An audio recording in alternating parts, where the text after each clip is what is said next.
Gladiator 2 কোথা থেকে শুরু করব, মন্ত্রমুগ্ধ হয়ে গেছি। কম্প্যারিজনে তো পরে আসবো অরিজিনাল গ্ল্যাডিয়েটরের সাথে, আগে মেন হাইলাইটস দেখে দেওয়া যাক।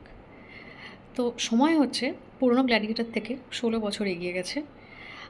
আমাদের ছোট্ট ক্ষুদে হিরো এখন হ্যানো নামে পরিচিত।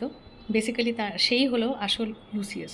লুসিয়াস স্মরণ করিয়ে দিই দর্শককে, লুসিলার পুত্র, যাকে আমরা আগের পার্টে দেখেছি। ছোট্ট লুসিয়াস তার বদমাস আঙ্কেল, মেন ভিলেন কমোডাসের সাথে ম্যাক্সিমাসকে লড়তে দেখছে। তো বেসিক্যালি এই 200 এডি এই সময়ে আমরা দেখছি যে লুসিয়াস এখন ভিন্ন নামে পরিচিত, হ্যানো নামে পরিচিত, এবং নুমিডিয়ায় সে বেড়ে উঠেছে। সেখানেই তার ওয়াইফ আছে, তার নাম আরিশাত, এবং তারা দুজনে মিলে খুব ছোট্ট সুন্দর এক জীবন লিড করছে। এই সময় রোমে টুইন এম্পেরার ক্যারাসেলা আর গেটা রুল করছে, যাদের থেকে ভয়ঙ্কর এম্পেরার সম্ভবত কমোডাস নিজেও হতে পারত না। এরা রক্তপিপাসু, মানুষকে অত্যন্ত দুঃখ দুর্দশার মধ্যে রেখেছে, যা আমরা সারা সিনেমা জুড়ে দেখতে পাই।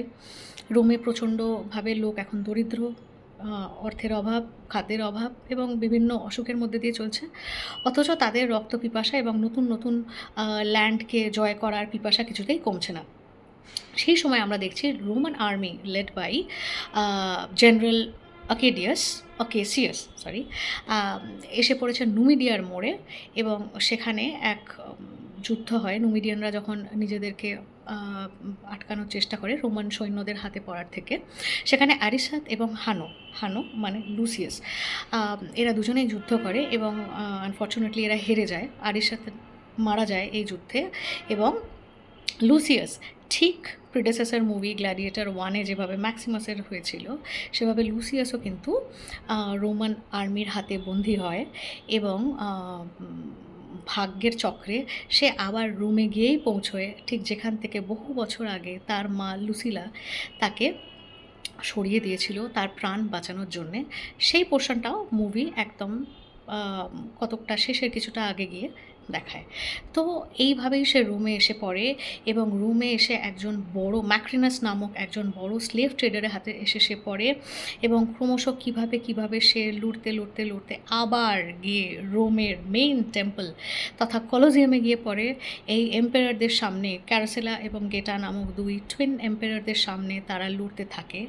সেই লড়াই বিশাল প্রেক্ষাপট জুড়ে মূল গল্পের এক পার্ট এই গ্ল্যাডিয়েটর 2 মুভিতে।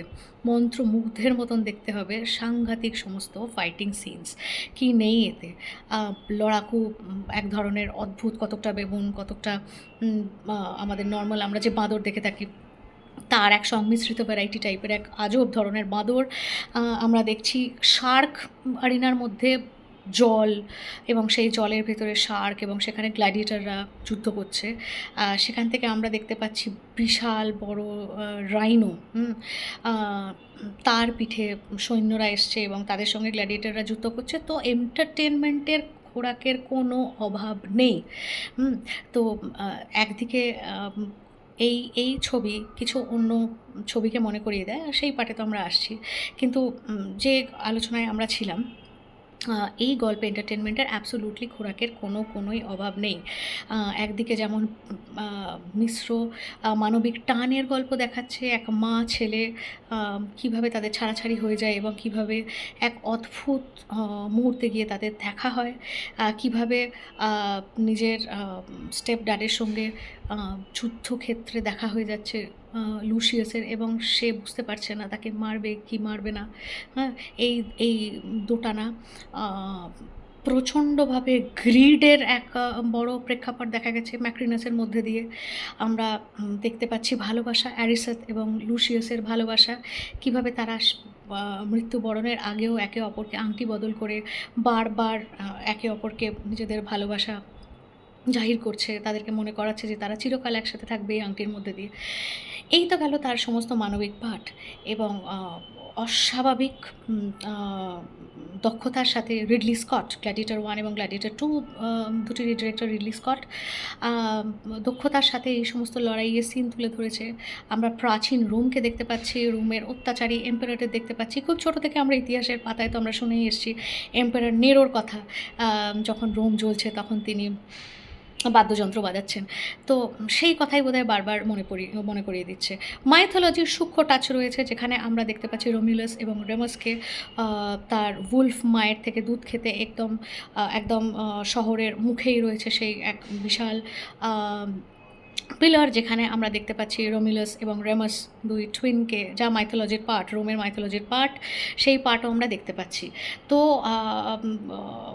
মানুষের ভালোবাসা, লোভ, ঘৃণা, তার দোটানা, সেখান থেকে গ্ল্যাডিয়েটরদের রক্ত, অ্যারিনা জুড়ে গ্ল্যাডিয়েটরদের রক্ত, ভয়ঙ্কর সমস্ত লড়াইয়ের সিন, এসব তো রয়েইছে।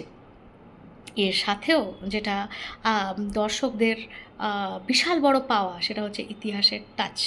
আমার মতন চলচ্চিত্রপ্রেমী এবং ইতিহাসপ্রেমী যে সমস্ত দর্শকরা গেছে, তাদের মন কিন্তু কানায় কানায় ভর্তি হয়ে গেছে। কোনো ধরনের পপকর্ন, চা, কফির কিন্তু দরকার পড়বে না।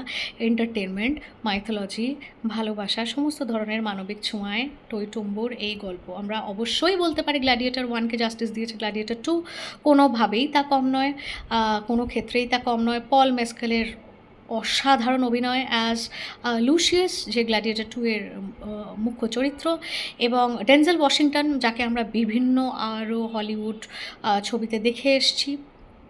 তিনি খুব মুখ্য চরিত্রে অভিনয় করেছেন, ম্যাক্রিনাস চরিত্রে অভিনয় করেছেন।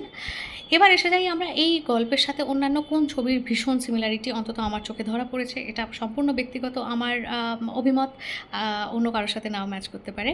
আমি এই ছবির মধ্যে নট অনলি আমাদের ইন্ডিয়ান গল্প বাহুবলীর কিছু কিছু সিমিলারিটি দেখেছি, বরঞ্চ যেখানে আরও বেশি দেখা গেছে সেটা হয়েছে টুয়াইলাইট সিরিজ। আমাদের সকলের খুব প্রিয় টুয়াইলাইট সিরিজ।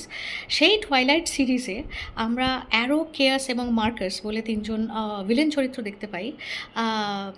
তাদের যে ধরনের মেকআপ ওই ছবিতে দেখানো হয়েছে, টুয়াইলাইট ফ্র্যাঞ্চাইজি মুভিতে দেখানো হয়েছে, যেমন ব্রেকিং ডন 1, ব্রেকিং ডন 2 বা নিউ মুন, এই ছবিগুলোতে টুয়াইলাইট ফ্র্যাঞ্চাইজি ছবির কথা আমি বলছি, যে ধরনের মেকআপ এবং যেরকম প্রেজেন্টেশন দেখানো হয়েছে, সেরকমই কিন্তু ক্যারাসেলা এবং গেটা, যে টুইন এম্পারার, অত্যাচারী টুইন এম্পারার গ্ল্যাডিয়েটর 2-তে মুখ্য ভিলেন, তাদেরকে কিন্তু আমরা একদম সেরকম গেট আপ, সেরকম অভিনয়তেই কিন্তু আমরা বেশ কিছুটা দেখেছি।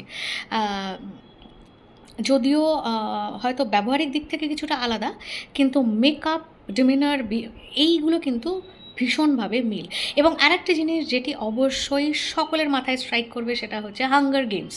হাঙ্গার গেমসের বিভিন্ন ধরনের শট কিন্তু এই গল্পের আরিনা কেন্দ্রিক যে সমস্ত শটগুলো রয়েছে, সেখানে কিন্তু ধরা পড়বেই। স্পেশালি হাঙ্গার গেমসে আমরা দেখেছি ক্যাটনিস এভারডিনকে জলের মধ্যে দিয়েও ফাইট করে যেতে।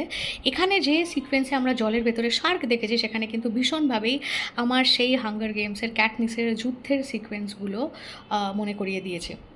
মিউজিকের ক্ষেত্রে নতুন করে কিছু মনে করার মতন কোনো কিছু তো আমার চোখে পড়েনি।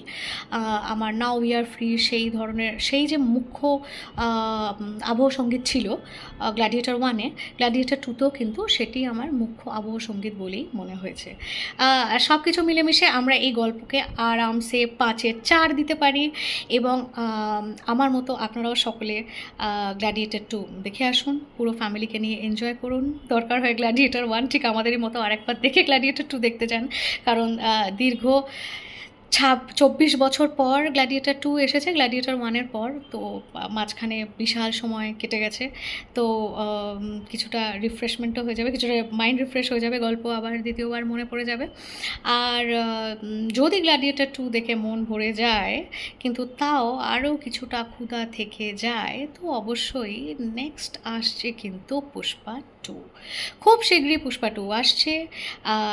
আমরা পুষ্পা 2-র ডিটেলড ট্রেলারের রিভিউ খুব শীঘ্রই পোস্ট করছি, এবং সামনে আমরা পোস্ট করতে চলেছি আমাদের কালকের মানে শনিবারের গ্ল্যাডিয়েটর 2 তথা পুরো ইভিনিংয়ে আমরা কি করেছি তার detail vlog. Stay tuned for more good movie reviews, as well as amazing restaurant recommendations, as well as novel recommendations, novel reviews, stories in my channel Wandering Soul.